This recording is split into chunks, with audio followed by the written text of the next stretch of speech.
Hi everyone, how are you today? Hey, I'm super great. We've had some beautiful sunshine today. I've gotten a few things done, and one of the things I've gotten done was repurposing this old case. So this blue case, it was from my mom's years in the early 70s of being a Tupperware lady. So she would have her products in these blue cases and take them to the Tupperware parties. So this is, 50 some years old. And my mom, I don't know how long my mom was a Tupperware lady. I don't know any of that kind of information. Something I do know, I even brought this up so I could chat about it. If you've never seen one of these, this is an orange peeler. So what you do is you hold your orange in your hand and you take this little tooth and you go around the orange and it, peels or breaks open the skin, and then you can take this side or your finger and peel your orange. Great tool. I have one of those. That orange peeler is 50 some years old too. But my mom had given me this case, I don't know, many years ago. I'm not sure what I initially used it for, but eventually it became the case that I put all the kids' little baby toys in that I wanted to keep for the someday grandchildren. So the someday grandchildren have arrived. So a few years ago, I pulled this case out, opened it up, and there were all these little baby toys that I had saved from my kids. And so this has been being used as that baby toy container. Well, I since decided I'm just going to move all those items into the toy box, and that freed up this particular case.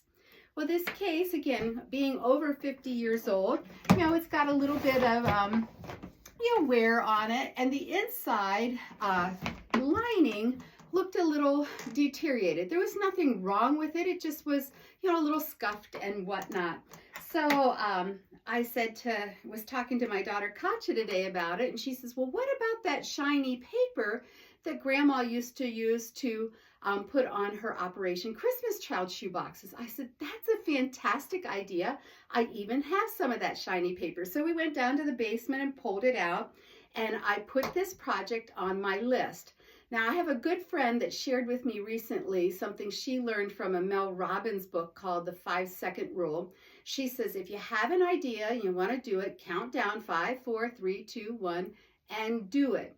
Now, I have ideas coming at me pretty regularly, but sometimes I forget them. Sometimes I don't even, I don't mark them down. I don't do them. So since Karen shared with me about this 5, 4, 3, 2, 1 thing, I have been keeping a sheet of paper and I've been putting these great ideas down. Well, this great idea got on the sheet of paper today and got done today. So I'm pretty tickled. So I hope Karen sees this video. But so again, I thought I'm going to put this shiny paper on this particular case and make it look fresh again.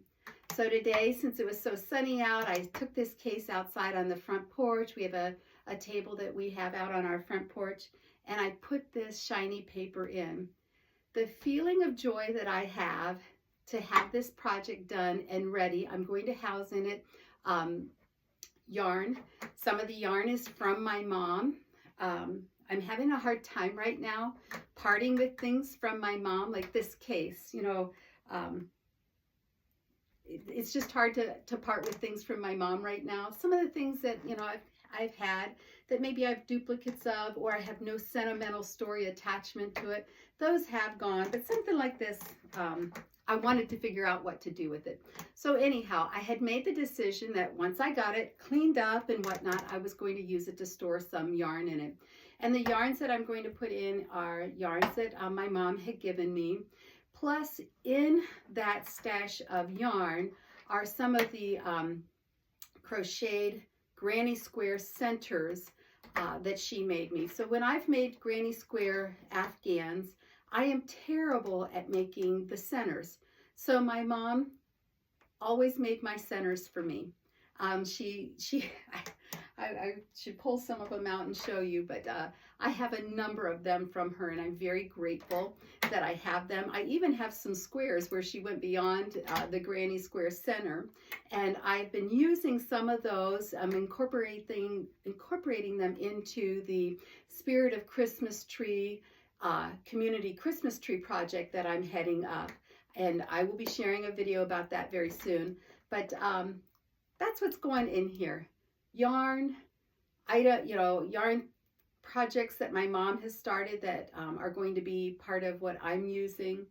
So anyhow, I just thought I'd remind you as you're decluttering, not everything has to go.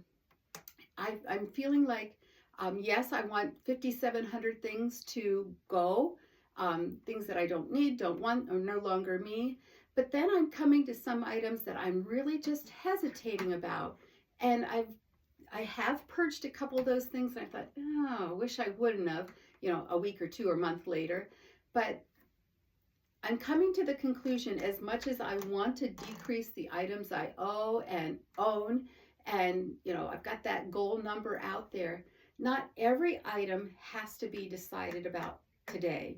And so the fact that I let this container be what it was for a while, and now I'm finding a new purpose for it, and even getting some additional joy out of thinking about putting my yarn in here. It just is a good reminder, not everything has to go. So I hope your decluttering is going well.